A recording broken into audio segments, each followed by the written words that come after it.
A fazenda de trigo parecia não ter fim.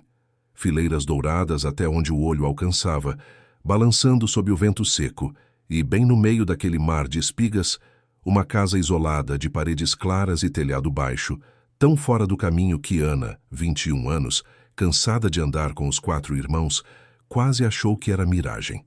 Os capatazes da região viviam dizendo que ali não tinha ninguém morando faz tempo, que era só resto de uma família antiga que foi embora na calada da noite. Lucas, 17 anos, alto e inquieto, fingiu coragem e foi o primeiro a pisar na varanda. Mas o chão respondeu com um eco oco, profundo, que nenhum dos 5 tinha ouvido em casa de colono nenhuma. Rafa, 14, que reparava em tudo, mostrou uma grade de ferro pequena, quase escondida do lado da casa no nível do chão, com correntes grossas e cadeado enferrujado, prendendo o que parecia ser uma janelinha de porão, voltada não para fora, mas para o meio da plantação. Quando Ana tocou a maçaneta, sentiu o metal morno, como se mãos tivessem mexido ali há pouco tempo, e um cheiro veio de dentro, misturado de terra úmida com desinfetante forte, completamente diferente do pó seco do trigo lá fora.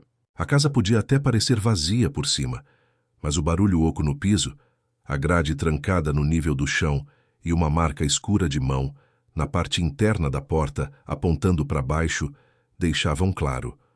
O verdadeiro motivo de ninguém mais morar ali estava escondido, onde quase ninguém tinha coragem de descer, no porão que os donos da fazenda fingiam que não existia. Se inscreve no canal, deixa o like e comenta aqui embaixo de que cidade você está assistindo, porque o que ela vai achar embaixo dessa casa não é coisa que fazendeiro conta em voz alta. Antes de chegar na fazenda de trigo, a vida de Ana cabia em um quarto apertado na beira da cidade pequena, onde ela dividia um colchão de solteiro com a caçula e fingia não ouvir quando o dono da pensão ameaçava jogar todo mundo na rua por causa de aluguel atrasado. Desde que o pai e a mãe morreram, num incêndio noturno num barraco de periferia, 3 anos antes, ela virou, de uma vez só, irmã mais velha, mãe improvisada e escudo contra um mundo que parecia gostar de separar crianças sozinhas. O pai, João Batista, 44 anos, ajudante de caminhão com sorriso fácil e mão calejada de descarregar saco de ração, não conseguiu sair a tempo quando um curto-circuito tomou conta da fiação velha. A mãe, Lúcia, 40, que trabalhava como servente em escola rural, ainda tentou puxar os menores pela porta, mas desmaiou com a fumaça. Ana, então com 18, acordou com o cheiro queimado e o grito dos vizinhos. E em uma madrugada só, o que restava de família virou 4 rostos assustados, olhando para ela como se fosse a única adulta do mundo. Desde então, o dia de Ana começava antes do sol e terminava quando o último irmão parava de se mexer na cama.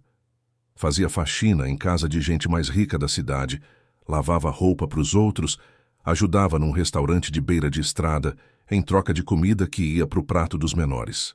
Lucas tentava trazer algum trocado carregando o saco em armazém. Rafa consertava celular velho de vizinho, Mateus, 10, catava latinha na praça, e Bia, 7, ainda confundia sirene de bombeiro com fogos de festa, encolhendo toda vez que ouvia. Mas não era só fome e cansaço que rondavam o quarto alugado. Tinha também a ameaça silenciosa do sistema.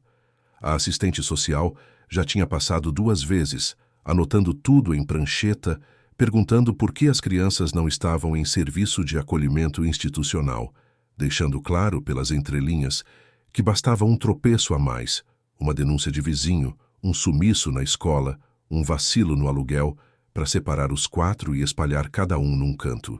Foi nesse aperto que apareceu a proposta, boa demais para ser verdade. Um conhecido do restaurante falou de uma fazenda de trigo precisando de família para tomar conta de uma casa antiga em troca de moradia, comida de sítio e um salário pequeno, mas fixo. Diziam que o dono era distante, mas que não se metia na vida dos agregados, desde que ninguém fizesse pergunta demais. Desesperada para tirar os irmãos da mira do conselho tutelar, Ana topou ver o lugar, sem saber que naquela fazenda onde o trigo escondia mais coisa que espiga, a casa vazia no meio do nada já tinha sido usada, antes, para muito mais do que dar teto a quem não tinha para onde ir, e que o porão trancado carregava o tipo de história que patrão prefere enterrar em silêncio. O vento atravessava o trigo como se estivesse penteando um bicho enorme. Ia e voltava, levantando ondas douradas que batiam uma na outra num sussurro seco, constante, que parecia chuva, mas não era. Ana parou um instante só para encher o peito de ar e tentar engolir o gosto de poeira que não saía da boca, desde que tinham descido da caminhonete velha no começo da estrada de terra. Atrás dela vinham Lucas, 17 anos, alto demais pro tanto de comida que tinha em casa, sempre batendo o pé no chão como se estivesse pronto para correr. Rafa, 14, magro, óculos tortos, carregando uma mochila mais pesada de cadernos e miudezas do que de roupa. Mateus, 10, com um carrinho quebrado pendurado no dedo, que ele se recusava a largar. E Bia, 7, cabelo preso num rabo de cavalo meio torto, segurando a barra da camisa da irmã mais velha como se fosse corda de segurança. A caminhonete do encarregado tinha deixado os 5 ali, na beira de uma clareira aberta no meio do mar de trigo, com uma frase que grudou na memória de Ana. A casa é de vocês enquanto trabalharem direito. Só não mexam onde não são chamados. Depois disso, o motor roncou de volta em direção à sede da fazenda, e o pó da estrada foi a única coisa que ficou algum tempo no ar. A casa, vista de perto, parecia menor do que parecia de longe. Uma construção térrea, paredes de reboco claro, telhado de 2 águas coberto de telha antiga, varanda estreita com 2 degraus de cimento e uma porta de madeira com pintura descascando em placas. A janela da frente era grande, quadrada, com vidro inteiro, mas coberta por dentro por uma cortina grossa, bege, que não combinava com o resto da pobreza do cenário. Ana sentiu primeiro o cheiro. Trigo seco, sim, mas misturado com alguma coisa que vinha da direção da casa. Um cheiro meio de produto de limpeza forte, tipo desinfetante barato de hospital, misturado com umidade de lugar pouco ventilado. No meio de tanto pó do campo, aquele rastro de limpeza forçada parecia um pouco fora do lugar. Ela olhou rapidamente para os irmãos. Lucas encarava a casa como quem avalia o adversário. Rafa seguia as linhas da construção com os olhos, procurando rachaduras, sinais de infiltração, qualquer coisa que pudesse indicar problema. Mateus já desviava para o lado, tentando chegar perto do que parecia ser um galinheiro desativado. E Bia, quieta, só apertava mais a camisa da irmã. "É aqui mesmo, Ana?" Lucas perguntou, quebrando o silêncio. "Parece casa de propaganda de remédio de dor nas costas, aquelas de TV, só que encardida." "É aqui," ela respondeu, mais firme do que se sentia. "Melhor casa que já ofereceram pra gente sem cobrar aluguel." Subiu o primeiro degrau com cuidado, o chinelo raspando no cimento. O som que veio debaixo da sola a fez parar no ato. Não foi o ruído seco de piso firme, foi um eco oco profundo, como se o chão estivesse apoiado sobre algum espaço vazio. Manteve o pé ali, pressionou um pouco. O mesmo som, oco, respondendo lá de baixo, numa nota quase metálica. Voltou o olhar para Lucas, que levantou uma sobrancelha, entendendo sem precisar de palavra. "Tem coisa embaixo," ele murmurou, baixo o suficiente para só os dois ouvirem. "Ou vão querer que a gente acredite que isso é só laje mal feita." Ana engoliu seco, mas continuou a subir. Na lateral direita da casa, alguma coisa prendeu a atenção de Rafa. Ele deu a volta rápida, desviando os galhos secos de umas plantas mal cuidadas, e chamou: "Ana, olha isso aqui." Do lado da casa, quase no nível do chão, existia uma pequena abertura retangular, tipo uma janela minúscula, fechada com barras de ferro grossas, cruzadas e soldadas, formando um quadrado quase justo. Por cima das barras, uma corrente pesada e um cadeado preto enorme, velho de ferrugem, mas ainda inteiro. A abertura dava para um espaço escuro, fundo, que não deixava ver nada além de sombra. Não era respiradouro de porão comum, era prisão de ar. "Que porão é esse que precisa de grade por fora?" Rafa soltou, mais para ele mesmo. Ana não respondeu. Conhecia o suficiente de lugar ruim para saber que pergunta demais, cedo demais, chamava a atenção de quem ela não queria que olhasse. Preferiu se concentrar na porta principal. Quando fechou a mão em volta da maçaneta, o metal estava morno, quase quente, como se o sol tivesse batido direto ali por horas. Só que a porta ficava debaixo da sombra do beiral, e o resto do ferro da fechadura não parecia ter essa mesma temperatura. Puxou devagar. A porta deu uma resistida, um estalo seco, e então cedeu, abrindo um vão de penumbra que cheirava a mistura de água sanitária recente com coisa guardada há muito tempo. Por dentro, a primeira sala era maior do que o corpo da casa deixava supor. Piso de cimento alisado, com manchas mais escuras espalhadas ali e acolá. Algumas arredondadas, outras em formato alongado, como se algo tivesse escorrido e depois tentado ser limpado.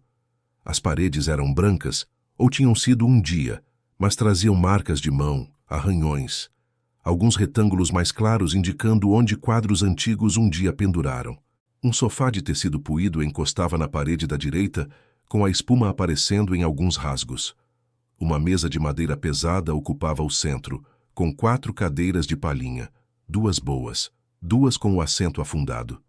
Melhor que o quarto da pensão já é. Lucas tentou aliviar jogando a mochila num canto, mas Ana não relaxou. O silêncio lá dentro era de outro tipo. O som do trigo batendo lá fora parecia diminuir de volume assim que se cruzava o batente. Nenhuma mosca zunia, nenhum bicho corria pelos cantos. O único barulho vinha de vez em quando alguém mudava de lugar e num ponto específico perto da mesa, o chão devolvia aquele mesmo eco oco da varanda. Bia se encolheu perto da irmã, os olhos grandes arregalados varrendo o ambiente. Apontou com o queixo para um canto do teto, onde uma lâmpada nua pendia, formando um círculo de luz amarelada no chão. Dentro desse círculo, uma marca oval no piso chamava a atenção. O cimento ali tinha cor mais clara, como se alguma coisa pesada, de base arredondada, tivesse ficado por muito tempo naquele exato lugar. Agora estava vazio. Parece que arrancaram uma coisa que não queriam lembrar que existia. Rafa comentou sério demais para a idade. No corredor que levava para o fundo, 3 portas. Ana abriu a primeira. Um quarto pequeno, 2 camas de solteiro com estrado de madeira, um armário velho cheirando a naftalina e um crucifixo torto na parede, com um prego preso torto em cima, como se tivessem tirado algo pendurado ali e pregado de novo às pressas. O segundo quarto era parecido, só que uma das camas tinha grade lateral tipo de hospital, mais adaptada. Pintura descascada de esmalte branco, rodinhas travadas com arame. Na parede, riscos de lápis de cor marcavam alturas de criança, com datas anotadas ao lado, todas com mais de 5 anos de idade. O banheiro, no fim do corredor, tinha azulejo antigo e cheiro ainda forte de água sanitária. O ralo do chão estava tão limpo que parecia recém-colocado, sem nenhum sinal de cabelo, sujeira, nada. Isso, para quem veio de lugares onde limpeza era luxo, não parecia normal. Banheiro que não mostra uso de mais nem de menos, dá desconfiança em quem vive de olhar o mundo de baixo. Gostaram? A voz atrás dos 5 cortou o ar como faca. Ana se virou tão rápido que quase escorregou no chão. Na porta da sala estava um homem de uns 50 e poucos anos, chapéu de palha bom, camisa social clara, calça de tecido escuro e bota limpa demais para o barro da fazenda. O rosto era magro, os olhos claros demais para o tom de pele, e um sorriso que não mostrava dente, só esticava os cantos dos lábios. Ele apoiava uma mão num caderno de anotações e a outra num cinto que não precisava de fivela grande para impor respeito. Seu Augusto. Ana reconheceu o nome que tinham falado no restaurante. O senhor que é o dono. Sou eu que cuido. Ele respondeu em voz mansa. O dono mesmo fica mais na cidade. Para você, dá na mesma. Ele entrou sem pedir licença, como se a casa ainda fosse 100% dele. Olhou em volta, deu 2 passos, parou exatamente no ponto do chão onde o som vinha mais oco e, ao pisar, mudou levemente de direção, como quem conhece bem o mapa do que tem embaixo. Os olhos passaram pelos 5 irmãos, um a um, parando 1 segundo a mais em Lucas, medindo o tamanho, talvez, e outro na pequena Bia, que se encolheu atrás da perna de Ana. Falei com o rapaz do restaurante. Continuou. Disseram que você é responsável, trabalha, não dá problema. É isso que a gente precisa aqui. Gente que não dá problema. A palavra problema ficou pairando no ar por uns segundos. Ana assentiu, escolhendo bem cada sílaba antes de sair. A gente só quer um lugar para morar e trabalhar direito. Não vamos dar problema. Ele sorriu um pouco mais. É o que eu gosto de ouvir. Aqui é simples. Vocês moram na casa, Ana ajuda na cozinha da fazenda há alguns dias, as crianças podem ir na escola rural que fica a uns 3 quilômetros e de vez em quando precisar, eu aviso se tiver algum serviço extra. A casa é velha, mas é boa. Só tem uma regra que eu não abro mão. Ele apontou com o queixo para o chão, bem no trecho que devolvia o som oco. Essa casa tem um porão antigo, coisa de família que morava aqui antes. Não tem nada lá embaixo que interesse para vocês. Portinhola fica fechada, janela do porão fica trancada, corrente ninguém mexe. Se precisar ver alguma coisa, eu mesmo vejo. Entendido? Ana sentiu um arrepio subir pela nuca. A sensação de ter ouvido um aviso que vinha atrasado de décadas, mas ainda assim precisava ser obedecido, apertou o peito. Lucas deu um meio passo à frente, como se fosse contestar, mas recuou quando sentiu o olhar cortante do homem. Rafa gravou a cena inteiro, cada detalhe, como se fosse registrar depois num caderno. Mateus olhava para o chão sem entender totalmente, e Bia encarava a linha fina de sombra entre duas tábuas do piso, bem na frente do pé de Augusto, como se alguma coisa ali chamasse a atenção dela. Entendido, Ana respondeu a contragosto. A gente só quer ficar em paz. Paz é o que mais tem aqui, ele garantiu. Não chega barulho de cidade, não passa estranho, ninguém vem incomodar. Lugar perfeito para começar de novo e esquecer passado. A frase "ninguém vem incomodar" não caiu bem no ouvido dela. Sabia, pelas histórias que ouvira na vida, que lugar onde ninguém entra também é lugar onde ninguém vê. E lugar onde ninguém vê é terreno perfeito para quem tem o que esconder. Ainda assim, por trás do medo racional tinha uma outra coisa. A visão dos irmãos dormindo numa cama de verdade, sem goteira pingando na testa, sem dono de pensão gritando no corredor, sem vizinho intrometido pesando a vida dela. Pesou os dois lados como quem pesa saco de farinha na mão. A fome ganhou de novo. Quando Augusto saiu, prometendo voltar no fim de semana para acertar papelada, Ana aproveitou a claridade da tarde para explorar mais. Rafa descobriu, puxando o armário de um dos quartos, uma pequena portinhola quadrada no rodapé da parede, escondida atrás do móvel. Não era grande. Parecia mais um acesso de manutenção, com dobradiças enferrujadas e um trinco simples, sem cadeado. Lucas se aproximou, agachou, bateu de leve. O som devolvido foi o mesmo eco de antes, só que mais forte, como se ali tivesse menos concreto entre eles e o vazio. É isso que ele não quer que a gente mexa, o rapaz murmurou. E é exatamente isso que você não vai mexer. Ana cortou firme, pegando o braço do irmão. Pelo menos não agora. Ela mesma encostou o ouvido na madeira. Lá embaixo não vinha barulho de água, nem de bicho grande correndo. Mas em alguns segundos de silêncio absoluto, ela juraria ter ouvido um som abafado, ritmado, como se alguma coisa de metal batesse de leve num cano, num ritmo quase de código. 3 toques curtos, uma pausa, mais 3. Podia ser imaginação, podia ser algo antigo ainda se acomodando, mas aquilo se encaixava muito mal com a ideia de porão esquecido.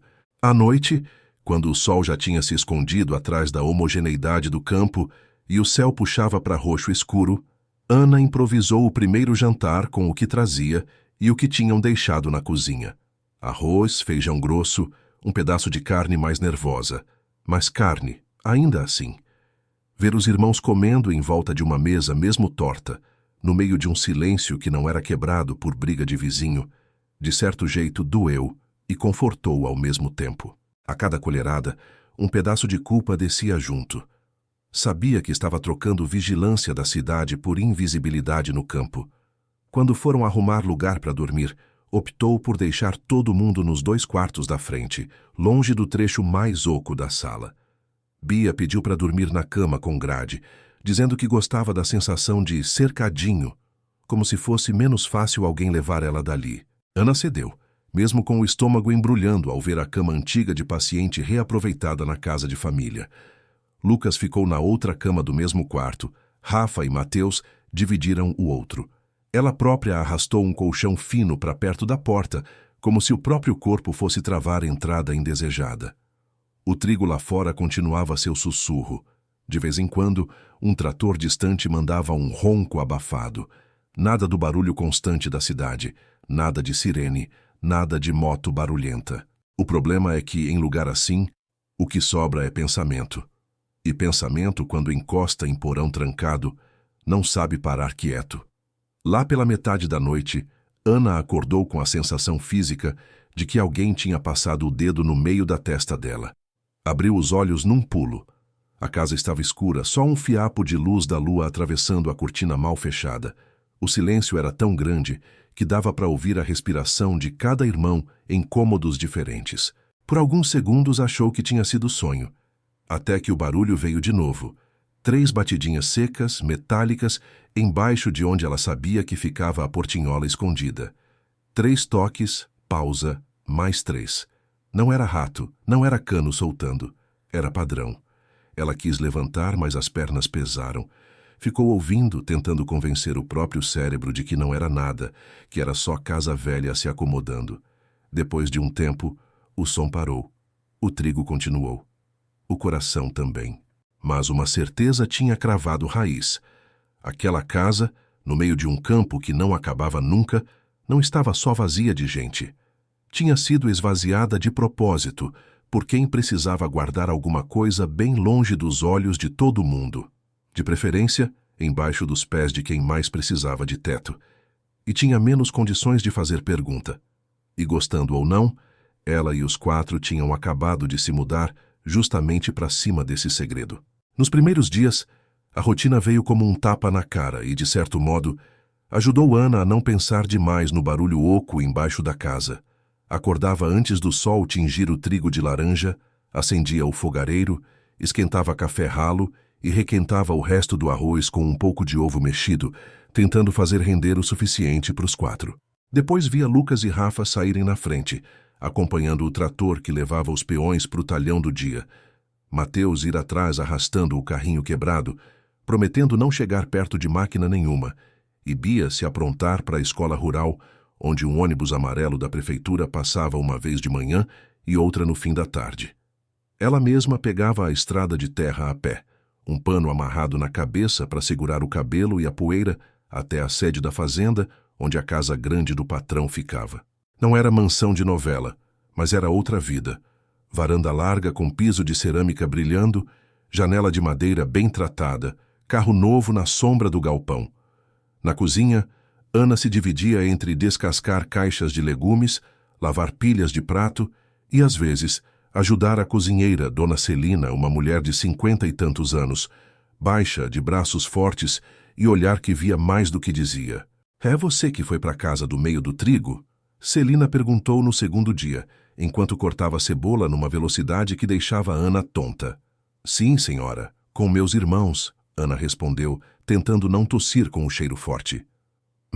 Foi tudo o que a mulher disse, mas o jeito que torceu a boca mostrou que aquela informação vinha carregada de história que não cabia em frase curta. Durante o almoço dos peões, Ana servia prato atrás de prato de arroz, feijão, carne cozida e farofa, ouvindo pedaços de conversa sem querer. Falavam de máquina quebrada, de chuva que não vinha, de valor do saco de trigo. De vez em quando, um comentário atravessava o barulho. "Aquela casa lá já devia ter ido para o chão", um deles disse, enfiando uma colherada de comida na boca. Muita lembrança ruim naquele lugar. "Lembrança ruim para quem?" Outro retrucou. "Para quem morou? Ou para quem mandou morar?"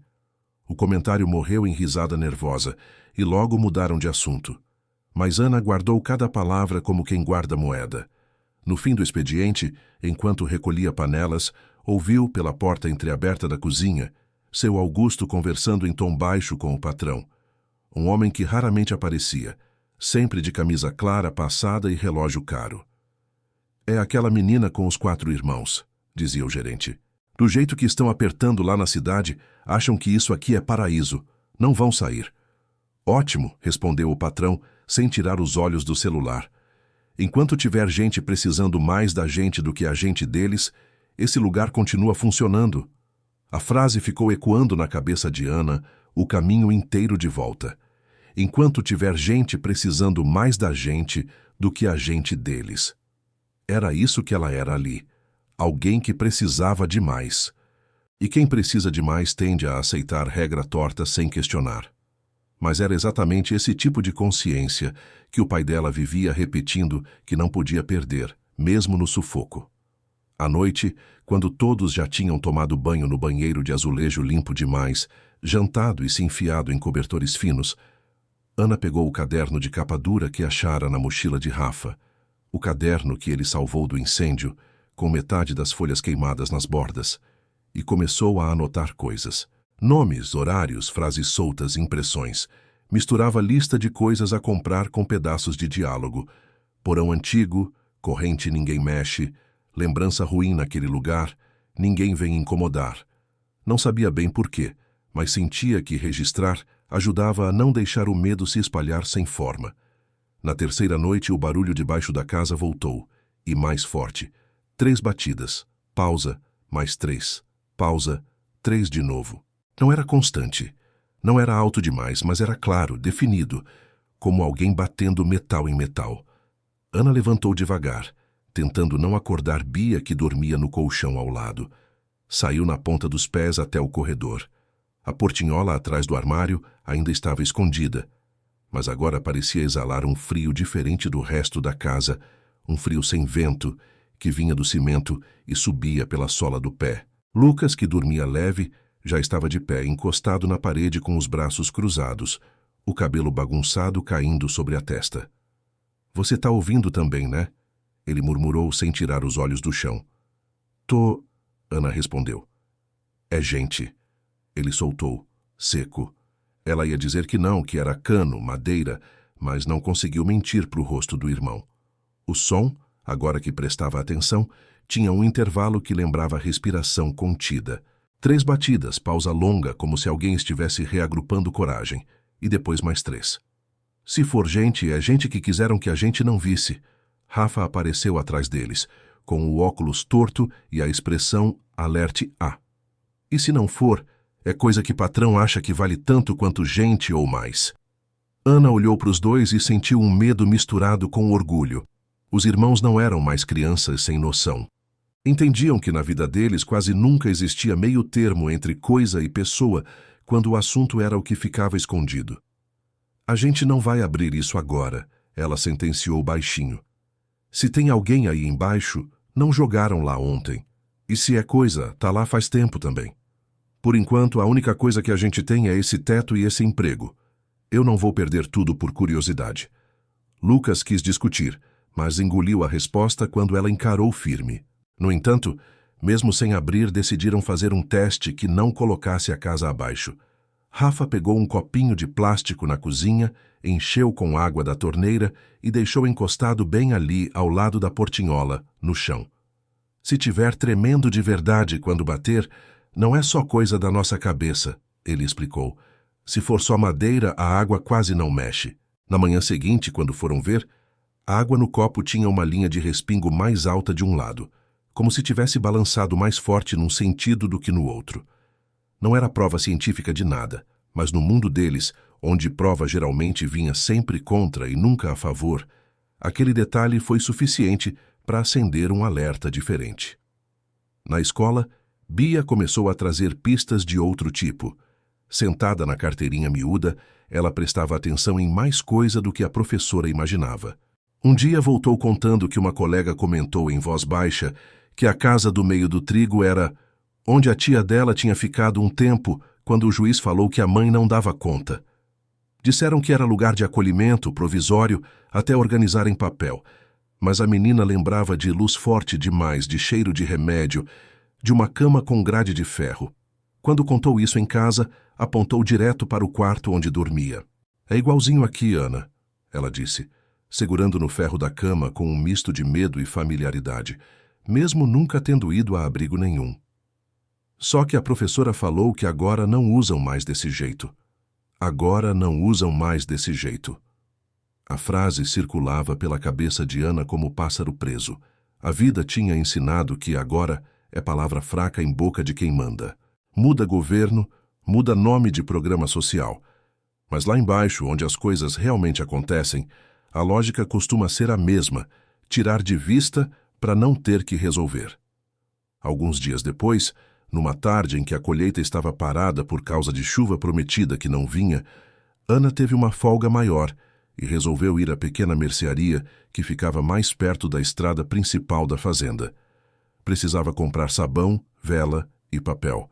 Levou Bia pela mão, tanto por companhia quanto para não deixá-la sozinha com Mateus, que às vezes esquecia o mundo quando se entretinha com o carrinho quebrado. A mercearia era um caixote de madeira com balcão de fórmica velha, estante de produto vencendo e um rádio chiado no canto. Quem atendia era a dona Nair, uns 60 e poucos anos, cabelo preso num coque frouxo, olhar que parecia ter visto a fazenda crescer mais para dentro do que para cima. Assim que ouviu o nome da casa onde Ana estava, a mulher apertou o pano de prato nas mãos. "Fizeram vocês irem para lá de novo?" perguntou em tom entre indignado e resignado. "De novo?" Ana repetiu, o coração engatando no meio da frase. "Já tinha gente lá antes?" "Já teve muita gente lá antes", Nair respondeu, olhando em volta para garantir que ninguém mais ouvia. Só que nem todo mundo voltou para a cidade para contar. Entre um cliente e outro, enquanto pesava açúcar em saco de plástico e passava troco, Dona Nair foi montando o quadro. Anos atrás, antes mesmo de Ana nascer, a tal casa do meio do trigo tinha sido adaptada com dinheiro público para funcionar como unidade de acolhimento rural para as crianças e adolescentes que o conselho retirava de situações de risco nas cidades pequenas da região. A ideia no papel parecia bonita. Um lugar afastado de maus ambientes, com trabalho leve no campo, educação disciplinada, acompanhamento de equipe técnica. Na prática, era esconderijo de problema. Lá ninguém via nada. Nair dizia, a voz baixa, mas firme. Isso aqui já é longe. Aquilo lá é o longe do longe. Só ia quem tinha carro. E muitas vezes, até as mães não sabiam dizer direito onde era que tinham levado os filhos. Ana sentiu um aperto no estômago. "E por que pararam de usar assim?" arriscou. "Porque deu ruim", a mulher respondeu sem rodeio. Um dia apareceu repórter, promotor, gente de cidade grande dizendo que tinha denúncia de maus tratos, de meninos sumindo da escola, de punição pesada demais lá dentro. Fizeram vistoria, acharam coisa errada, mandaram fechar. No jornal falaram bonito, unidade desativada, modelo de acolhimento em revisão. Mas você acha mesmo que quem ganha dinheiro com um contrato bom assim larga fácil? Ana sentiu que o mundo ficava alguns graus mais frio, apesar do calor abafado da mercearia. "E para que usam agora?" perguntou, a garganta seca. "Oficialmente, para nada. É casa antiga em propriedade privada." Nair deu de ombros. "Ofício não fala mais nela, mas de vez em quando aparece família nova que ninguém da cidade conhece direito, com muita criança, indo morar lá por favor do patrão. E mais cedo ou mais tarde some. Às vezes vai embora mesmo, arruma coisa em outro canto. Às vezes..." Ela suspirou. "Às vezes só some." Na volta para casa, com Bia cansada no colo e a sacola pesando na mão, Ana via o trigo de outro jeito. Cada fileira parecia esconder uma lembrança que não era dela, mas que tinha sido plantada ali com o mesmo cuidado que os grãos, revolvendo terra para cobrir algo que não se queria ver mais. A casa lá ao longe apareceu como um quadrado claro no meio do mar dourado. Do lado, a grade pequena do porão refletia um brilho discreto. Naquela noite, ninguém esperou o barulho de baixo começar.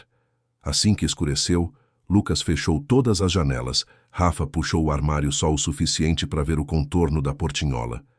E Mateus, encarregado de vigiar Bia, sentou perto da porta com o carrinho no colo, sério, coisa rara para quem ainda brincava com qualquer tampinha. "Tá na hora da gente saber se estão usando isso aqui como casa ou como tampa", Lucas disse, a voz baixa, mas firme. Ana respirou fundo. Sabia que o risco era grande. Se alguém da fazenda visse sinal de que eles andavam mexendo onde não deviam, podiam dar tchau para teto, comida e emprego. E com a fama da casa, o conselho tutelar ia adorar ter desculpa nova para buscar os 4 irmãos. Ao mesmo tempo, depois da conversa com Nair, fingir que não sabia de nada parecia ainda mais criminoso, não com os nomes de outras mães entalados na garganta do povo da região. A gente abre, olha e fecha de novo, decretou. Não encosta em nada que pareça papel do governo. Não mexe em remédio. Se tiver gente lá, a gente não deixa lá. Se for outra coisa, a gente decide depois. Rafa trouxe uma chave de fenda velha do galpão, que tinha pego emprestada, sob o pretexto de consertar uma cadeira. Lucas ajoelhou na frente da portinhola, o rosto sério, e começou a forçar o trinco, devagar, para não fazer estalo. A madeira reclamou, mas cedeu. Um cheiro subiu na hora, pegando em cheio o nariz de todos. Não era cheiro de coisa podre, nem de esgoto. Era algo entre mofo antigo, desinfetante forte e metal oxidado. Cheiro de lugar que tentaram limpar demais por cima de sujeira que não saía. Bia tampou o rosto no braço de Ana. Mateus segurou o carrinho tão firme que o plástico fez um barulho de estalo. Rafa apontou a lanterna do celular para o buraco. O feixe de luz desceu por um lance curto de degraus de cimento e parou num chão de concreto nu, uns 2 metros abaixo. O espaço não era enorme, mas também não era só um cubículo. Parecia um corredor estreito, com 2 portas de metal em cada lado, tipo cela pequena, todas fechadas, com janelinhas no alto. Isso não é porão de guardar ferramenta, Lucas sussurrou indignado. Isso aqui é lugar de segurar gente. Ana sentiu as pernas fraquejarem. As portas eram daquelas antigas, de ferro grosso, com tranca externa e um visor minúsculo que deslizava para abrir e fechar. Em uma delas, ainda dava para ver um número borrado, pintado à mão, com tinta branca descascando. No teto baixo, um único fio passava, ligado a uma lâmpada nua no meio, agora apagada. No chão, manchas retangulares mais claras indicavam que, em algum momento, tinham levado embora camas de ferro ou macas. Apaga a luz do celular um pouco, Rafa pediu, só para ver se entra a luz de algum lugar. Eles obedeceram. A escuridão engoliu tudo por alguns segundos. Então, devagar, um filete fraquíssimo de claridade apareceu numa das paredes laterais, quase na altura do teto. Era a janelinha gradeada que tinham visto do lado de fora. O trigo, balançando do outro lado, fazia sombras dançarem no retângulo de luz. Lá fora, o mundo seguia sem saber de nada. Dá para descer? Lucas perguntou, já com meio corpo inclinado para dentro. Dá, mas não agora. Ana cortou. Se alguém da fazenda olhar daqui de fora e ver lanterna, acabou. Foi aí que o som veio de novo. Não de baixo, mas de dentro da parede, quase no mesmo lugar onde a luz cortava. 3 batidas, metálicas, mais fortes do que nas noites anteriores, como se tivessem sido encostadas direto no ferro da grade. Bia agarrou a cintura da irmã, com tanta força que as unhas fizeram marca na pele. Mateus derrubou o carrinho que rolou até a borda do buraco e quase caiu, sendo resgatado por Lucas no reflexo. Ana se aproximou, o coração batendo mais alto do que as batidas. — Tem alguém aí? — perguntou num sussurro rouco. — Se tiver, bate 2 vezes. Silêncio. Por um momento achou que tinha sido loucura dela. Então, de repente, 2 pancadas secas, mais espaçadas, responderam vindas do mesmo ponto da parede. Rafa arregalou os olhos. Lucas prendeu o ar. — Quantos? Ana quase perguntou. — Quantos são? Mas se conteve. Informação, naquele momento, podia mais atrapalhar que ajudar. — Você consegue ouvir a gente direito? Uma batida única, forte. — Sim. Hannah sentiu o mundo girar. Não era eco de memória de anos atrás. Alguém respirava o mesmo ar que eles, separado por centímetros de concreto e ferro. A primeira vontade foi escancarar tudo na hora, arrancar tijolo com a unha se fosse preciso. Mas o rosto do pai veio à mente. Cheio de fuligem naquela última noite, repetindo 1000 vezes que desespero sem direção era o que o sistema contava para manter gente como eles rodando em círculo.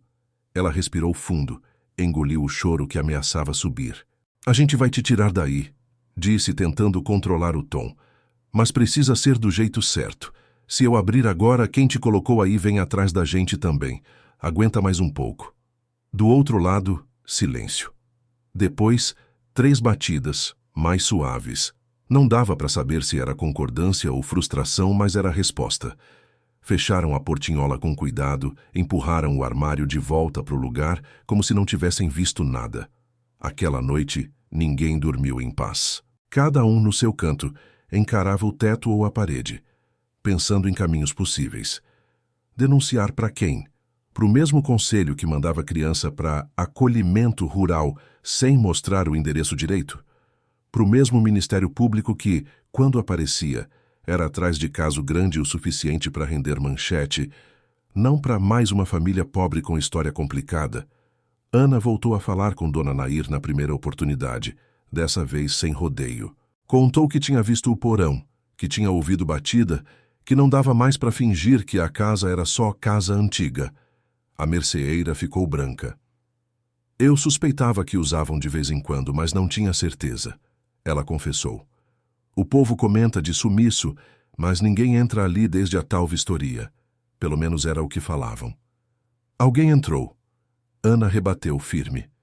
E não saiu. Nair pensou por alguns instantes, enquanto pesava um pacote de sal. O velho rádio no canto soltava uma música sertaneja triste, mas parecia tocar em outro mundo. Tem um povo de fora que gosta de meter o dedo nessas coisas, ela disse enfim. Gente de ONG, advogado, repórter, às vezes atrapalha, às vezes ajuda. Conheço uma professora aposentada da cidade que vive atrás de caso assim. Trouxe ela aqui uma vez quando começaram a mexer com essas histórias de acolhimento rural. Vou ver se ainda tenho o número. Ana hesitou. Tinha medo de chamar gente de fora e no meio do caminho ver tudo virar contra eles. Mas sozinha, a única coisa que podia fazer era abrir com a própria mão aquela parede, tirar quem estivesse lá e depois ser esmagada pela mesma engrenagem que tinha enfiado gente ali. Precisava de alguém com sapato de dentro para brigar com a casa grande. Nair anotou um telefone amassado num pedaço de papel e entregou para ela. Não fala nada por ligação, orientou. Só combina de se encontrar na cidade num lugar cheio, tipo praça ou rodoviária. E leva a Rafa, que tem cabeça fria. Naquele dia, na hora do almoço na fazenda, Ana percebeu que seu Augusto estava menos à vontade do que nos outros dias. Andava mais, olhava mais pela janela, ficava mais tempo com o celular na mão. Comentou com outro funcionário sobre a visita de um fiscal da cidade nos próximos meses. E soltou num tom que só alguém muito atento ouviria. Se tiver qualquer coisa fora do lugar, não quero saber na hora do fiscal. Quero saber antes. As palavras cravaram mais fundo a urgência da situação na mente de Ana. O relógio tinha começado a correr, não só para quem estava embaixo, mas também para eles em cima. Se algo fosse explodir, melhor que fosse por decisão deles, não por acaso fabricado de quem mandava. Naquela noite, quando o barulho metálico voltou, não veio mais em 3 batidas regulares. Parecia nervoso, errado, como se a pessoa lá embaixo também sentisse o tempo encurtar. Ana encostou a testa na parede, num ponto acima da portinhola invisível, e sussurrou quase sem voz. Aguenta. A gente tá mexendo isso por fora. Lucas, encostado na outra parede, não disse nada, mas a expressão estava entre raiva e medo. Rafa, sentado no chão com o caderno aberto no colo, desenhava o porão em planta baixa, tentando entender onde as portas davam, onde a luz entrava, onde o som parecia mais forte. Mateus, pela primeira vez, esqueceu o carrinho e só ficava olhando para o chão, como se estivesse vendo em imaginação a pessoa que fazia aqueles sons. Bia, que até então falava da casa como se fosse bicho vivo, ficou quieta, a testa franzida como se conversasse com alguém sem abrir a boca. A fazenda lá fora seguia como se nada demais estivesse acontecendo. Máquinas entravam e saíam da lavoura, caminhões carregavam e descarregavam sacas. O trigo continuava naquele ciclo de crescer, secar, cair, virar farinha. Nos papéis, tudo corria dentro da normalidade. Criança indo para a escola, agregados trabalhando pelo teto, patrão pagando o combinado. Só que embaixo daquela casa, o que fazendeiro e governo tinham enterrado juntos batia de volta na parede, insistindo em existir. O que Ana ainda não sabia, mas começava a sentir na pele, é que quando uma coisa enterrada desse tipo resolve subir, não sobe só para pedir colo. Sobe exigindo conta. E quer ela quisesse ou não, ela e os 4 irmãos já estavam no meio da fatura. A notícia de que Ana tinha arranjado coisa boa na roça Correu rápido pela cidade, ainda que ela mesma não tivesse contado muita coisa. Em lugar pequeno, informação caminha mais rápido do que ônibus. Na primeira folga em que conseguiu ir até a praça, num domingo raro em que o patrão liberou o pessoal mais cedo, por causa de previsão de temporal, ela e Rafa pegaram o ônibus da linha rural, sacola de pano no colo e o papel amassado com o telefone que Dona Nair tinha dado, escondido no bolso. Na rodoviária, o movimento era aquele de sempre. Vendedor de picolé gritando, gente com mala de mão demais para viagem curta, menino correndo descalço atrás de pomba. Ana procurou o ponto de encontro combinado, um banco de concreto em frente a uma banca de revistas quase vazia, onde ainda resistiam jornais velhos e 2 revistas de fofoca desbotadas. Rafa ficou de olhos atentos ao redor, a mochila atravessada no peito, o corpo magro meio curvado numa tentativa de parecer menor do que era, estratégia antiga de quem aprendeu a não chamar a atenção dos tipos errados. A professora aposentada que Nair tinha mencionado chegou com passo decidido e um guarda-chuva fechado na mão, mesmo sem chuva. Devia ter uns 60 anos, cabelo grisalho cortado curto, óculos de armação grossa e uma bolsa grande cheia de papel. Chamava-se Teresa, mas todo mundo na cidade conhecia como Terezinha da Pastoral, mesmo ela já nem estando mais ligada oficialmente a nada da igreja há anos. O apelido tinha grudado porque durante muito tempo ela foi o incômodo constante em reunião de conselho, audiência pública, sessão de câmara levantando a mão para falar de quem nunca era convidado para a mesa. "Você é a Ana?" Ela perguntou sem rodeio assim que chegou perto. "Sou", Ana respondeu, levantando-se e estendendo a mão. "Esse é meu irmão, Rafael." Teresa apertou a mão dos dois com força surpreendente. Não ofereceu abraço, não tentou ser doce demais. Tinha um jeito direto que, naquele momento, foi o que mais acalmou Ana. Sentaram-se. Teresa tirou da bolsa uma caderneta e uma caneta, mas deixou os dois fechados sobre o colo. "A Nair me falou que vocês estão na casa da fazenda que era unidade de acolhimento." Ela começou. "Falaram também que vocês viram coisa que não é para estar lá. Quero ouvir de vocês sem floreio, como se estivessem contando para alguém que não sabe de nada." Ana respirou fundo e começou pelo começo. Contou da proposta no restaurante, da chegada na fazenda, do jeito como Augusto falava do porão, do som oco debaixo da casa, da portinhola escondida das portas de ferro lá embaixo, do cheiro de desinfetante que parecia vir da terra. Falou do barulho de batidas metálicas, dos testes com a água no copo, da resposta em 2 pancadas quando ela perguntou se tinha alguém ali.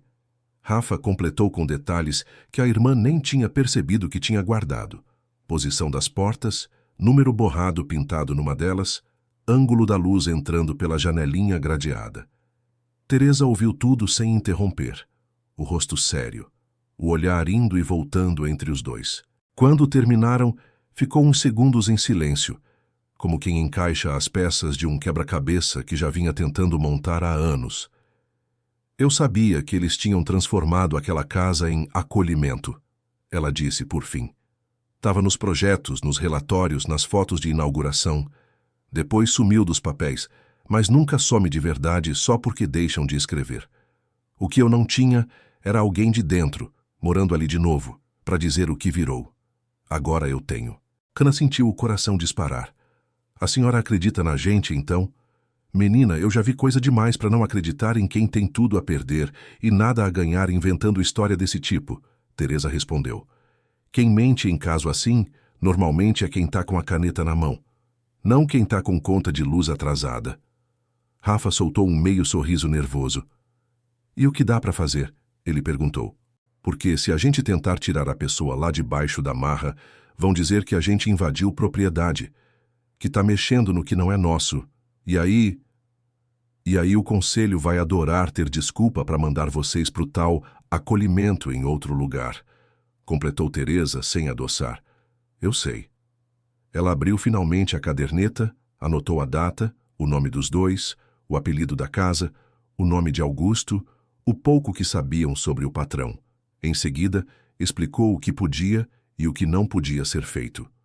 "Eu posso com isso aqui provocar uma investigação formal", disse, batendo de leve com o dedo no caderno. Ministério Público, Defensoria, essas coisas. Mas você sabe quanto tempo leva para papel grande se mexer? Ana balançou a cabeça num não, que também significava sim demais. Sabia por experiência que tudo que vinha de órgão oficial andava na velocidade de quem assina em mesa confortável, não de quem dorme em colchão no chão. É por isso que a gente vai ter que caminhar em duas pernas ao mesmo tempo, continuou Teresa. Uma é o caminho formal. Ofício, denúncia, pedido de vistoria. A outra é o caminho do constrangimento. Registrar, fotografar, contar, fazer barulho controlado para não virar espetáculo que só assusta e não resolve. Rafa ergueu o rosto. Eu já desenhei um mapa do porão, comentou. Se precisar, posso desenhar de novo, melhor, e marcar onde está a luz, onde a gente ouviu o som. Isso ajuda muito, Teresa assentiu. E se vocês tiverem coragem, uma foto da portinhola de cima, sem deixar ninguém ver vocês fazendo isso também. Não da pessoa lá embaixo, pelo amor de Deus. Ninguém aqui vai expor vítima. Mas da estrutura. Mostrando que existe esse acesso, que tem grade na lateral, essas coisas. Ana sentiu um frio subir pela espinha. Entrar e sair da casa sem levantar suspeita já era exercício de malabarismo. Fotografar porão escondido em fazenda onde patrão se acha dono até do vento era aumentar a aposta. Mas, ao mesmo tempo, era a única chance de o que estava acontecendo ali não virar palavra de colono contra palavra de gerente, quando chegasse na mesa de alguém importante. Eu não vou mandar ninguém fazer nada que não queira, Teresa disse, como se tivesse ouvido o pensamento dela. Você é que sabe o risco que aguenta correr. Ana olhou para Rafa. O irmão, mais calmo do que Lucas e menos impulsivo, deu um meio sorriso que misturava medo e decisão. Se a gente não arriscar nada, quem está lá embaixo continua arriscando tudo sozinho, ele argumentou. E o pior é que ninguém nem fica sabendo que existiu. No ônibus de volta, com o papel dobrado no bolso agora com mais números e instruções, Ana sentia que carregava uma coisa que pesava mais do que a sacola de mercado. Responsabilidade multiplicada. Não era só com os 4 irmãos. Era com quem tinha batido na parede do porão e respondido com 2 batidas. Era com as mães que Dona Nair tinha mencionado, com as famílias que sumiram do mapa depois de entrarem na tal unidade rural. Ao descer na entrada de terra da fazenda, viu a caminhonete de Augusto parada mais à frente, conversando com um homem de terno mal cortado e gravata torta, jeito típico de quem não está acostumado com a poeira da roça, mas precisa vir fazer presença. Quando ela e Rafa passaram, fingindo naturalidade, escutaram mal o suficiente para não serem percebidos, bem o suficiente para entender a conversa. Já veio o professor a encher o saco outra vez, Augusto resmungava. A mesma de sempre. Fica querendo saber de contrato antigo, se ainda tem uso educativo no campo, essas histórias. Deixa ela protocolar o que quiser, o homem do terno respondeu com desdém. Enquanto não tiver prova concreta, isso aqui é só casa de apoio a trabalhador, como está no papel agora. E prova concreta, Augusto, só aparece quando o povo daqui começa a falar mais do que deve. Ana sentiu o sangue gelar. Eles sabiam que Teresa ainda era pedra no sapato. E a frase sobre povo daqui mostrava que a corda podia esticar para cima deles se qualquer passo fosse percebido fora de lugar. Naquela noite, o tempo finalmente virou. Uma chuva pesada caiu sobre a plantação, batendo nas folhas de trigo com força, curvando hastes, transformando o sussurro seco em tamborilada barulhenta. Dentro da casa, o som do mundo lá fora ficou mais longe ainda. Ana aproveitou que trovões cobriam outros ruídos e, com o coração na boca, puxou o armário de novo, abriu a portinhola só o suficiente para sussurrar. A gente encontrou alguém para ajudar, disse, com a voz quase engolida pelo estrondo de um trovão. Não é policial, não é assistente social do patrão. É alguém que briga por gente que ninguém enxerga. Vai demorar um pouco, mas a gente não esqueceu de você, tá? Demorou, mas 2 batidas, agora mais fracas, responderam. Em seguida, um som diferente. Algo arranhando levemente o piso de concreto, como se alguém estivesse empurrando um objeto pequeno pelo chão até encostar na parte de baixo da parede. Rafa, que estava com a lanterna apagada, arriscou acender um tiquinho só para ver. Onde a luz alcançou, viu encostado bem junto à parede do lado de dentro o que parecia ser um pedaço de plástico laminado, tipo crachá ou cartão de identificação, com alguma coisa escrita, mas distante demais para ler. Ele está tentando mandar alguma coisa pra gente, Rafa sussurrou. E se a gente puxar, alguém percebe que mexeram aí, Ana lembrou, o estômago embrulhado. Se alguém percebe, é porque já entra aqui, Lucas argumentou, surgindo no corredor com o cabelo ainda molhado de chuva. E se entra, é porque já tem coisa errada que não depende da gente. Aquela discussão rápida ali no escuro parecia concentrar todas as decisões difíceis da vida de Ana. No fim, fizeram o que o medo e a coragem juntos mandaram. Puxaram o cartão. Rafa desceu 2 degraus, esticou o braço ao máximo, a ponta dos dedos roçando o plástico, enquanto Lucas segurava a barra da calça dele para não deixar despencar. Conseguiu alcançar. Subiu de volta, respirando pesado, e entregou o objeto para a irmã. Era um crachá antigo, daqueles de pendurar no pescoço, com o logo desbotado de um programa de acolhimento socioeducativo rural, que ninguém mais anunciava em lugar nenhum. No retângulo de plástico, a foto de uma menina adolescente, uns 15 ou 16 anos, cabelo preso, olhar direto para a câmera com uma mistura de desafio e cansaço. O nome estava claramente legível. No campo Situação, escrito à mão, em letra apressada, a palavra acolhida. No verso, alguém tinha rabiscado com caneta uma frase quase apagada. Se sair daqui, aviso minha mãe que eu não fugi. Eles que me esconderam. Ana sentiu o coração quebrar em pedaços pequenos, como vidro fino. De repente, aquela presença embaixo da casa ganhou rosto, idade e voz escrita. Não era mais só alguém batendo na parede. Era uma garota que um dia tinha sido registrada como acolhida, como se estivesse recebendo cuidado, e agora empurrava uma prova para o único pedaço do mundo onde ainda tinha chance de ser vista. Ela não está fugida, Bia repetiu, baixinho, como se tivesse lido o cartão pela mente. Ela está escondida. Nas semanas seguintes, Ana e Rafa alimentaram Teresa com o que conseguiam coletar sem chamar atenção. Desenhos, o crachá copiado à mão com o nome risca-riscado, para não expor a menina na primeira folha que caísse em mão errada, descrição exata do número borrado na porta onde o barulho parecia mais forte. Teresa, por sua vez, começou a movimentar a outra perna. Protocolou denúncia formal com base em uso indevido de estrutura que já serviu a programa público. Acionou o Conselho de Direitos da Criança e do Adolescente da região. Pediu vistoria extraordinária de órgão estadual. Falou com o repórter que ainda tinha coragem de ir atrás de histórias sem foto fácil. Do lado da fazenda, o clima esquentou. Augusto ficou mais presente, aparecendo sem avisar na casa no meio do trigo, umas 2, 3 vezes por semana, com desculpa de trazer mantimentos ou ver se estava tudo em ordem. Olhava em volta, deixava os olhos passarem pelas paredes, pelo chão, como se tentasse sentir num sexto sentido treinado se alguém tinha mexido no que não devia. Ana, cada vez, fazia esforço calculado para manter a aparência de rotina. Roupa no varal, panela no fogo, caderno de escola em cima da mesa. Em uma dessas visitas, ele chegou numa manhã de sábado sem camisa social, só de camiseta e calça de brim, o que dava a ilusão de homem mais simples. Trazia uma sacola com mantimentos numa mão e o velho caderno de anotações na outra. Sentou-se à mesa como se fosse dono dela.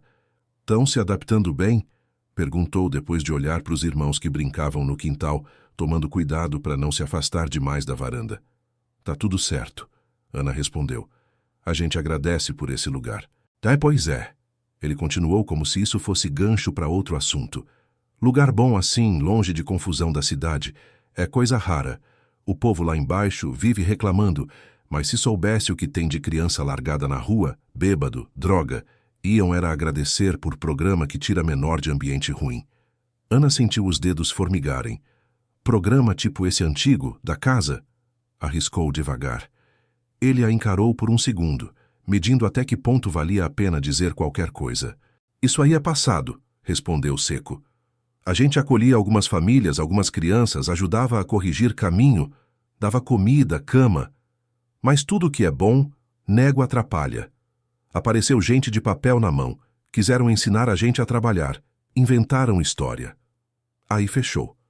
Hoje é só casa de agregado. O jeito como ele disse corrigir caminho deu náusea em Ana. A palavra podia significar muita coisa. Quase nenhuma boa. E as famílias que moraram aqui? Rafa perguntou, fingindo curiosidade ingênua. Voltaram para onde estavam? Augusto deu de ombros. Umas voltaram, outras não. Cada um sabe do seu destino.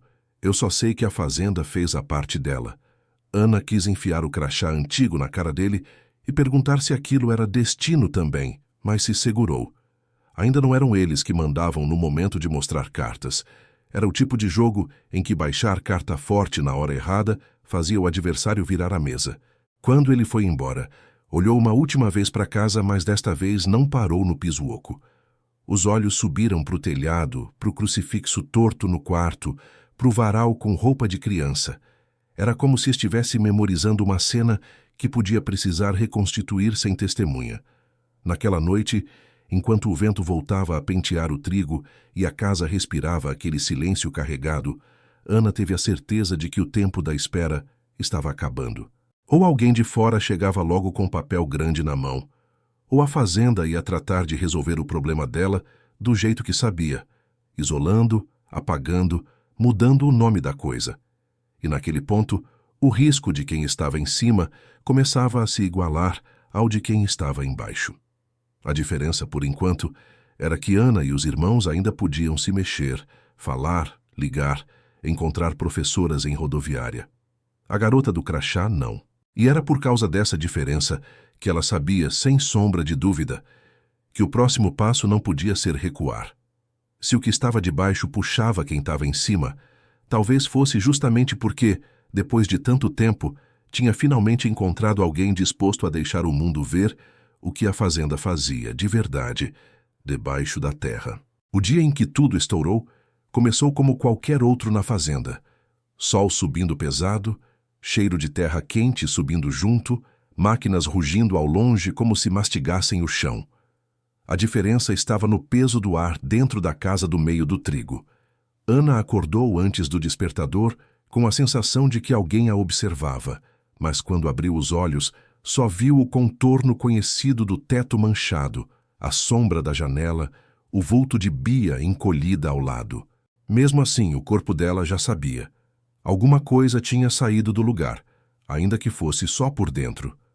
No dia anterior, Teresa tinha avisado por mensagem breve escrita no verso de um panfleto de missa que Nair entregou disfarçada. Consegui agendar vistoria conjunta. Gente da promotoria Plais, Conselho Plais Defensoria. Não posso garantir tudo, mas é a melhor chance que a gente tem. Se puderem, fiquem por perto da casa amanhã de manhã. Não tinha horário exato, só uma janela. Entre 9 e meio-dia. Tempo demais para quem vivia com o coração contando segundos. Ana fez o café quase no automático. Lucas saiu mais cedo que o normal, com desculpa de ajudar a ajeitar umas lonas nos caminhões. Mas, na verdade, para ouvir o que pudesse na sede. Rafa fingiu que iria para a escola rural com Bia, mas desceu do ônibus na bifurcação da estrada de terra e deu a volta por um caminho de terra batida que só peão antigo conhecia, combinando o ponto de encontro com a professora em quem mais confiava. Mateus ficou encarregado de ser os olhos de dentro da casa, olhando por todas as janelas, ouvindo qualquer motor que se aproximasse, qualquer voz diferente na plantação. Bia, a mais nova, recebeu a ordem que mais odiava: ficar quietinha, perto de Ana, mesmo com a vontade de fazer perguntas fritando na língua. O tempo demorou a andar. O relógio simples na parede fazia mais barulho do que o normal, o ponteiro dos segundos batendo como se denunciasse cada respiração. Ana lavava a louça que já estava limpa, arrumava a cama 2 vezes, passava o pano no mesmo pedaço de chão até o cheiro de desinfetante da casa antiga se confundir com o do produto barato que ela usava. O trigo, lá fora, balançava num ritmo constante, indiferente. Por volta das 10, o primeiro sinal veio como uma mancha de poeira subindo na linha do horizonte. 3 veículos, um atrás do outro, vinham pela estrada principal. uma caminhonete branca parecida com a de Augusto, um carro escuro sedã com placa de cidade grande e uma caminhonete daquelas de uso oficial, com brasão discreto na porta. Ana sentiu as pernas formigarem. Era cedo demais para ser coincidência. Eles vieram, ela murmurou, mais para si mesma. Mateus, colado na janela, confirmou com um aceno. Tem um carro com um negócio desenhado na porta, igual aquele que passa na frente da escola quando tem campanha de vacina, descreveu. E um monte de gente de roupa arrumada. O trio de veículos não veio direto para casa. Parou primeiro na sede, onde Augusto já os esperava com um sorriso profissional e prancheta embaixo do braço. Lucas, que arrumava sacos de ração de propósito mais perto da varanda da frente, viu de longe o cumprimento frio, o aperto de mão que não era de amigos, mas de gente que precisa se tolerar. Viu também Teresa descer de um dos carros, com uma pasta de plástico na mão sem abaixar a cabeça, encarando o gerente como quem já cansou de pedir licença. Ao lado dela, um homem de terno mais bem cortado do que o de costume na cidade e uma mulher de blazer leve, crachá pendurado no peito. Não eram fiscais de nota fria. Eram gente daquelas que vinham com papel que pesa. Vamos começar pelo que a casa tem hoje, ele ouviu Teresa dizer na cara dura. Depois você me mostra o que não existe mais. Augusto tentou rir, desviar, oferecer café. Não colou. A comitiva andou pela varanda, olhou quartos de peões, cozinha, refeitório. Fazia parte do teatro institucional, mostrar o que pode aparecer em foto bonita de relatório. Só depois disso foi que seguiram em direção ao meio do trigo. As caminhonetes avançaram devagar pela estrada estreita, abrindo fileiras douradas com a passagem do pneu. Do lado de dentro da casa, Ana ajeitou Bia no banco como se fossem só duas irmãs esperando a próxima refeição. O armário estava no lugar, portinhola fechada, cartão da menina do crachá escondido dentro do forro do colchão de Ana, junto de outras poucas coisas que não podia perder. O que precisava ficar visível tinha de ser exatamente o que sempre fora invisível demais para os olhos certos. A casa, o chão, a grade lateral, o eco. Quando os carros pararam, o silêncio ficou tão pesado que até o trigo pareceu segurar o fôlego. Teresa foi a primeira a descer. Olhou de longe a fachada da casa, respirou fundo, como quem olha um fantasma que finalmente topou aparecer em horário marcado. Atrás dela, o homem de terno ajustou os óculos. A mulher de blazer abriu uma pasta com papéis. Augusto vinha um pouco atrás, tenso, os ombros duros. Ana! Teresa chamou sem formalidade do pé da escada da varanda. É aqui mesmo. A jovem apareceu na porta, o coração querendo sair pela boca, mas o rosto mantendo a calma aprendida na marra. Bia grudou na perna dela, os olhos arregalados. Essa é a senhora Teresa, Ana apresentou, alto o suficiente para todo mundo ouvir. Aqui eu falei para o senhor, seu Augusto, que ajudava a gente com papel de benefício quando meus pais morreram. Teresa não confirmou nem negou. Apenas cumprimentou com um aceno curto. Esta é a promotora estadual responsável pela infância e juventude da região, apontou a mulher de blazer. E este é o defensor público. Estamos aqui para verificar denúncias ligadas a uso indevido de imóvel que já serviu como unidade de acolhimento. A palavra denúncia deixou o ar mais denso. Augusto tentou sorrir, gesticulando. Claro, claro, a fazenda está à disposição. Vocês vão ver que hoje isso aqui é só casa de agregado. Família trabalhadora, tudo certinho. É justamente por isso que estamos aqui, a promotora respondeu. Porque, de acordo com registros antigos, este imóvel recebeu recurso público para ser adaptado como unidade de acolhimento. E não há até hoje documento formalizando a devolução dessa estrutura para o uso privado. Enquanto a discussão se armava na porta, Rafa surgiu pela lateral, suado, como se estivesse voltando de ajudar em algum serviço, e se colocou discretamente do lado de dentro da casa. Lucas veio logo atrás, fingindo ajeitar alguma coisa do lado de fora. Mateus se posicionou perto da janela grande, olho em todo mundo. A casa, naquele instante, parecia respirar pelos 5. A gente pode entrar? O defensor perguntou, desta vez olhando para Ana, não para Augusto. Ela assentiu. Ter a permissão pedida a ela, mesmo que simbolicamente, doeu e curou ao mesmo tempo. Foram entrando em fileira.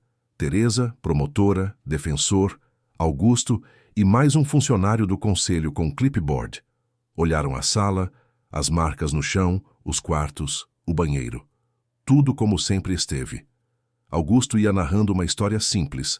Casa velha, reforma improvisada, agora usada só como moradia de família em situação de vulnerabilidade acolhida pela fazenda por boa vontade. A promotora anotava, mas o olhar dela procurava mais do que o discurso oferecia. E o porão? Ela perguntou sem rodeio, finalmente dando nome ao que todos giravam em torno. Augusto deu aquela risada que qualquer criança reconheceria como ensaio. Ah, o porão é só estrutura antiga fechada, coisa de família antiga que morava aqui. Não tem acesso, não tem uso. Teresa franziu o senho. Não tem acesso? Repetiu devagar.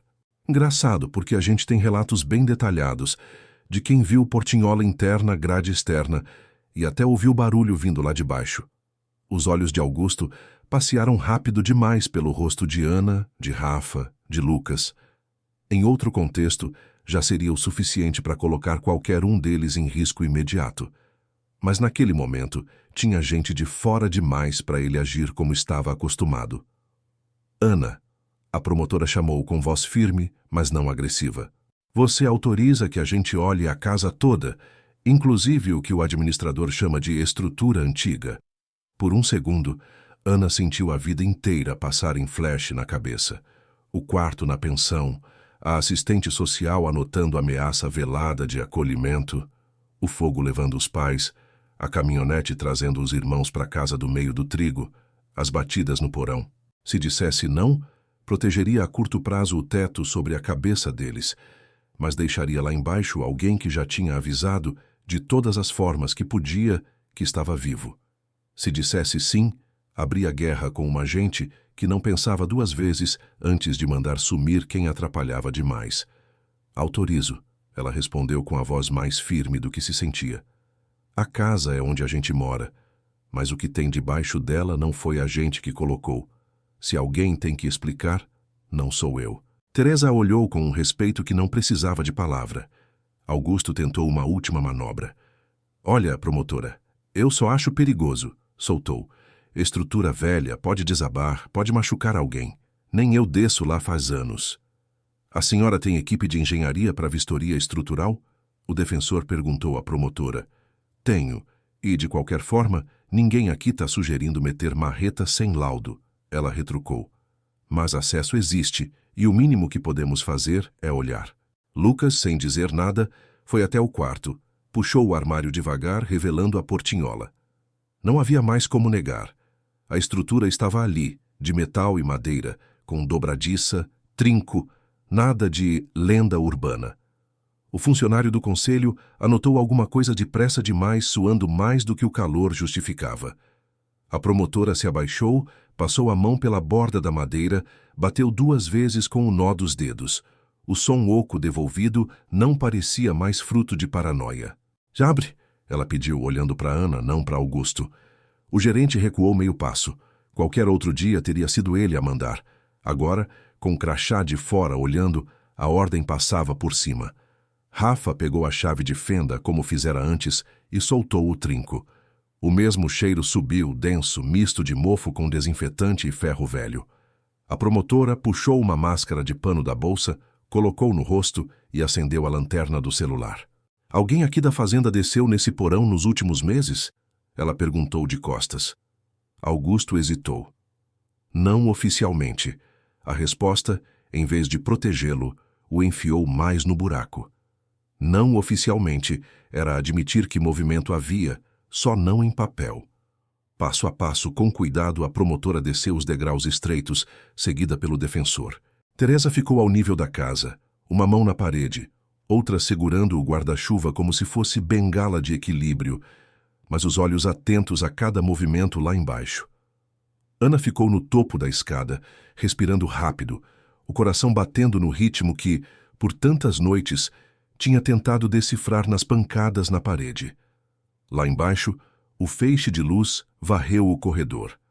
As portas de ferro estavam todas fechadas, os números borrados ainda visíveis em algumas. A lâmpada no teto antiga permanecia apagada.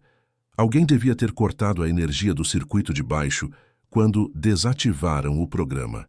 No chão, marcas desiguais de uso, um pedaço de cobertor velho num canto, uma embalagem vazia de remédio, uma pulseira de pano rasgada. Nada de sangue. Os horrores mais profundos raramente são tão óbvios. Tem alguém aqui embaixo? A voz do defensor ecoou no espaço estreito. Nós somos da justiça. Se tiver alguém, faz um barulho, qualquer coisa. Por alguns segundos o silêncio foi total. O som do trigo balançando lá fora não chegava ali. O mundo do lado de cima parecia ter sumido. Então veio uma batida, fraca, de dentro de uma das portas da esquerda. Depois, outra, um pouco mais forte. A promotora avançou até lá, encostou o ouvido na chapa de ferro. Abre essa primeiro, ela ordenou. Não havia mais cadeado, como em filmes, só um trinco antigo por fora, que parecia ter sido usado muitas vezes. O defensor levantou.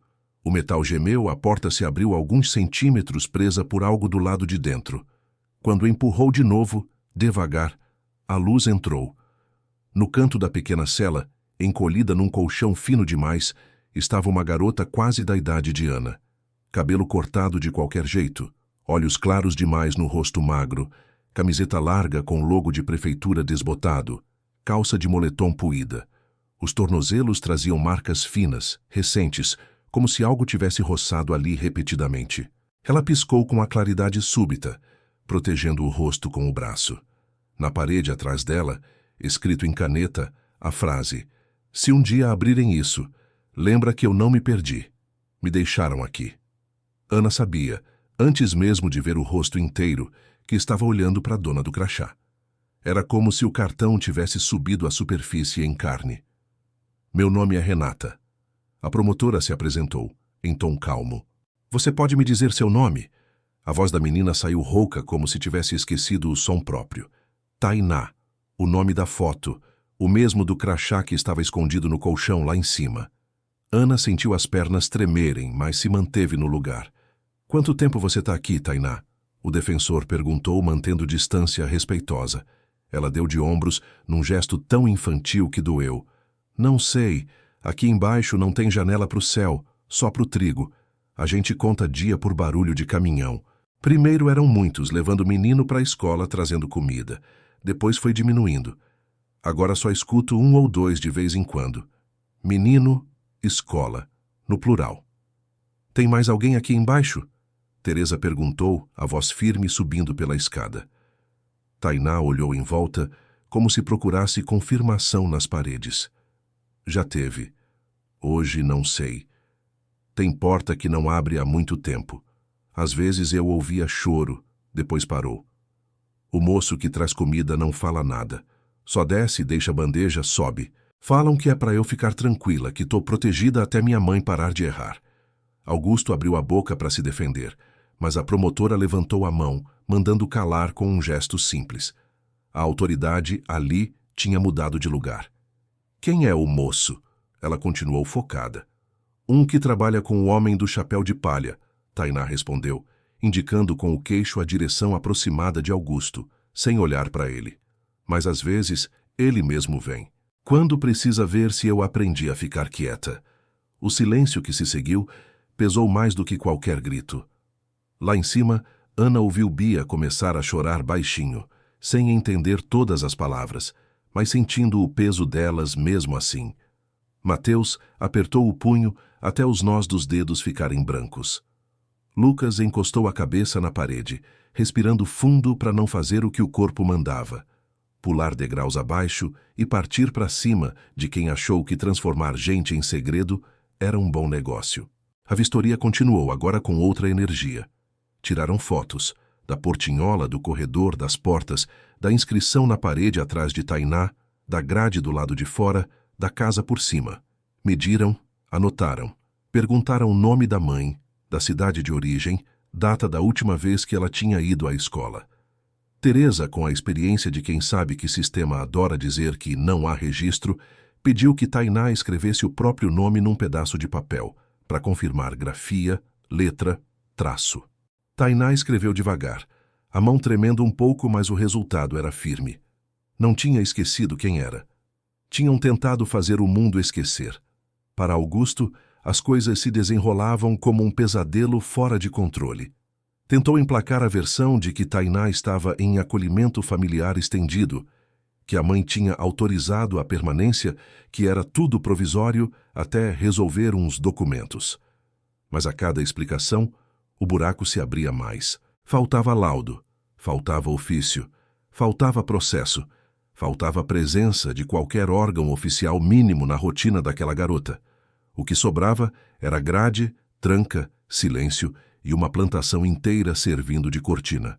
Ainda naquele dia, a promotora determinou que Tainá fosse retirada dali, sob responsabilidade imediata da defensoria, levada para um espaço de acolhimento regular na cidade. Não o ideal, mas num primeiro momento, qualquer lugar onde ela escolhesse abrir a porta e sair era melhor do que parede de concreto com janela para o trigo. A garota hesitou ao sair pela primeira vez, os olhos piscando forte com a claridade da superfície, o corpo acostumado a espaço curto. Quando passou pela sala de cima, encontrou o olhar de Ana. Não se abraçaram, não fizeram cena, mas naquele segundo, as duas sabiam exatamente o papel uma da outra naquela história. Uma tinha batido na parede, a outra tinha escolhido não fingir que era só infiltração. Eu empurrei meu crachá, Tainá murmurou num fio de voz, já perto da porta. Vocês acharam? Ana assentiu, rápido. A gente guardou. Tá aqui em cima, seguro. Um meio sorriso atravessou o rosto magro da menina. Não era felicidade. Era alívio básico de quem, pela primeira vez em muito tempo, via a prova da própria existência na mão de alguém que não vestia farda nem uniforme de empresa terceirizada. A saída de Tainá não encerrou a história. Pelo contrário, abriu as comportas. Com a descoberta registrada, a promotora suspendeu de imediato o uso da casa como moradia de qualquer família de trabalhador, inclusive a de Ana. Aquilo doeu como soco. Significava, na prática, que eles teriam que sair dali. Mas, diferente de tantas outras vezes na vida, não estavam sendo expulsos como problemáticos, e sim retirados como testemunhas de crime. Eu não vou deixar que usem vocês como bode expiatório, Teresa garantiu na calçada de casa de Nair, onde se encontraram alguns dias depois. A responsabilidade aqui não é de quem estava tentando sobreviver em cima da tampa, é de quem construiu o buraco e cobriu com contrato. Reportagens começaram a pipocar em portais menores primeiro, depois ganharam corpo em jornais maiores. Ninguém podia mostrar o rosto de Tainá sem autorização, mas podiam mostrar a casa, a portinhola, a grade, o campo infinito de trigo em volta. As matérias falavam de um caso emblemático de uso privado irregular, de estrutura adaptada com dinheiro público, de prática que pode ter se repetido em outras regiões do país, onde programas de acolhimento rural foram descontinuados sem fiscalização adequada. O nome da fazenda apareceu junto com números de contrato e verbas, a foto aérea mostrando o isolamento gritante da casa no meio da plantação. Para Ana e os irmãos, os dias seguintes foram um limbo estranho. Foram retirados da casa, realocados provisoriamente em uma pousada simples na cidade, pagos pelo próprio processo, o que por si só já era bizarro. Pela primeira vez, não era ela empurrando dinheiro para ter onde dormir. Era o Estado dizendo, vocês não vão pagar por terem denunciado. O conselho tutelar rondava, claro, mas agora sob olhar direto de promotoria e defensoria, o que mudava bastante o jeito de falar. Ninguém mais ousava sugerir abrigo como primeira opção, sem pensar no que aquilo podia significar numa manchete mal escrita. Lucas arrumou trabalho temporário, ajudando num depósito de construção. Rafa passou mais tempo na biblioteca da cidade do que em qualquer outro lugar, fuçando em tudo que encontrava sobre direito de criança, acolhimento, denúncia.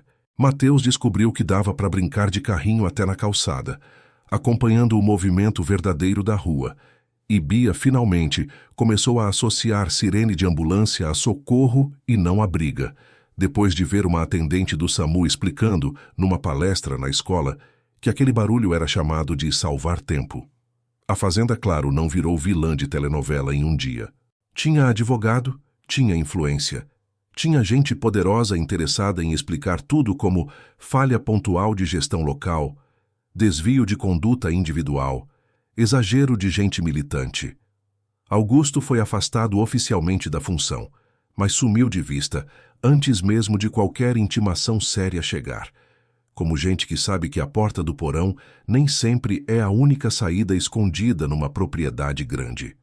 O patrão tentou dizer que não sabia de nada, que confiava na equipe, discurso antigo, mas papéis começaram a ser puxados, notas fiscais rastreadas, e pela primeira vez a terra da fazenda parecia menos firme sob os pés de quem mandava. Um tempo depois, quando a poeira inicial baixou e o caso virou processo mais silencioso nos corredores de fórum, Teresa levou Ana e Rafa para uma última visita à região da plantação. Dessa vez acompanhados de equipe técnica, engenheiro, gente de órgão agrário. A casa do meio do trigo estava vazia de novo. Portas abertas, paredes marcadas por fitas de interdição. A portinhola tinha sido desmontada, as portas do porão retiradas para a perícia, o espaço agora documentado em planta baixa oficial. Não só nos desenhos de caderno de um menino de óculos tortos. Quer entrar? Teresa perguntou a Ana ao vê-la parada na frente da casa, o trigo agora mais baixo, recém-cortado. Ela hesitou. Parte dela queria nunca mais pôr o pé ali. Outra sabia que ir embora sem olhar era, de algum jeito, repetir o gesto de quem tinha fingido que nada existia lá embaixo durante anos. Quero ver por cima, respondeu. O porão eu já vi demais por dentro da cabeça. Entrou na sala, agora ecoando mais do que antes, sem móveis. As manchas no chão ganhavam outra cara com o contexto todo exposto. Os quartos sem cama pareciam maiores, mas mais frios. No quarto onde Bia tinha dormido na cama com grade, o ferro tinha sido removido, deixando furos no chão e na parede, como cicatriz. No lugar da portinhola, só um vão quadrado, com tapume provisório. A sensação era de boca sem dente. O buraco estava ali, mas pela primeira vez à vista de quem quisesse ver. Sabe o que vai acontecer com isso aqui? Rafa perguntou a Teresa. Ela deu de ombros. Tem gente querendo derrubar tudo, arrancar até alicerce, plantar trigo em cima como se nada tivesse sido, explicou. Tem gente querendo transformar em memorial, lugar de lembrança, para ninguém fingir que não foi. Tem gente querendo só esquecer. E você? Eu quero que pelo menos nada igual seja erguido com o mesmo dinheiro e o mesmo discurso bonito, ela respondeu. Se vai virar memorial, ruína ou outra coisa, é decisão que não é só minha. Mas já é alguma coisa o fato de a decisão existir. Antes isso aqui era só cenário de foto em relatório antigo. Agora, tem gente que vai ter que botar o nome num papel dizendo o que acha que merece ser feito. Ana andou até a janela grande, olhou o trigo mais baixo, a terra exposta em alguns pontos. Lembrou da primeira vez em que pisou naquela varanda, do barulho oco, do medo de perder o pouco que tinha. Lembrou das batidas no porão, do crachá empurrado, do dia em que respondeu pela primeira vez não a um patrão, mas a uma promotora, dizendo que autorizava olhar o que estava escondido. E a Tainá? Perguntou, sem tirar os olhos da plantação. Tá numa casa de acolhimento regular na capital, Teresa respondeu. Não é perfeito, mas pelo menos ela sabe o endereço, sabe que pode sair no portão com a gente, sabe que, se bater na porta errada, tem vizinho que vê. Tá estudando, começou terapia, tá tentando catar os pedaços da vida que deixaram para trás lá embaixo. Mais para frente, se a mãe aparecer e tiver condição, pode ser que volte para a família. Se não, a gente dá um jeito de ela fazer a própria, do lado de fora de porão qualquer. Ana assentiu. Não era final de conto de fadas, mas nunca esperou por isso. Esperava, no máximo, que o que tinham feito não tivesse sido em vão. Na saída, Teresa entregou a ela uma cópia de um documento grosso, cheio de carimbo, que Ana mal conseguia ler inteiro, mas cujo título chamava a atenção. Recomendação para revisão de modelos de acolhimento rural em todo o estado. Não era vitória mundial, mas era corrente mexendo mais longe do que aquela fazenda. Você entende que isso aqui só existe porque vocês escolheram ouvir barulho que muita gente escolhe não ouvir? A professora disse. Se tivessem fingido que era rato cano, coisa de casa velha, talvez daqui a alguns anos outra família estivesse dormindo em cima de outro porão cheio, em outro canto, achando que ganhou lote com vista bonita. Ana segurou o papel com cuidado, como se fosse quebrar.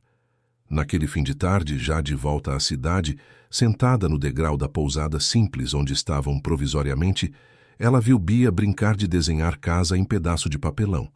Desenhava telhado, janela, porta, um pedaço de jardim torto. Quando ia desenhar o chão, parou, pensou, e em vez de fazer só uma linha reta, desenhou também, embaixo, um quadrado pequeno, cheio de tracinhos, como se fosse um porão. Depois, por cima desse quadrado, fez outra camada de terra e plantas, e, por fim, escreveu em letras grandes: "Aqui ninguém esconde gente." "É a nossa próxima casa?" Mateus perguntou, encostando o queixo no ombro da irmã para ver o desenho. "É," Bia respondeu, sem tirar o lápis do papel. "Uma casa que não tem segredo embaixo. Se tiver porão é só para guardar brinquedo e batata." Ana ouviu, e pela primeira vez em muito tempo, riu sem que a gargalhada viesse misturada com soluço. Não sabia ainda que forma teria essa próxima casa. Se ia ser um apartamento minúsculo de programa habitacional, um cômodo nos fundos de algum terreno dividido, uma casa afastada em bairro de terra batida. Mas sabia de uma coisa: onde quer que fosse, ela ia olhar para o chão com outros olhos. Ia perguntar o que vinha com o tijolo, o que tinha na história do lugar, o que estavam tentando cobrir com oferta generosa demais. Porque agora, além de irmã mais velha órfã com 4 irmãos, ela também tinha virado outra coisa. Testemunha de que, em país que gosta de esconder problema debaixo de planta bonita, às vezes o começo da mudança não é derrubar tudo, mas ouvir o que bate na parede lá de baixo e decidir que, dessa vez, ninguém vai sair dizendo que sumiu porque quis.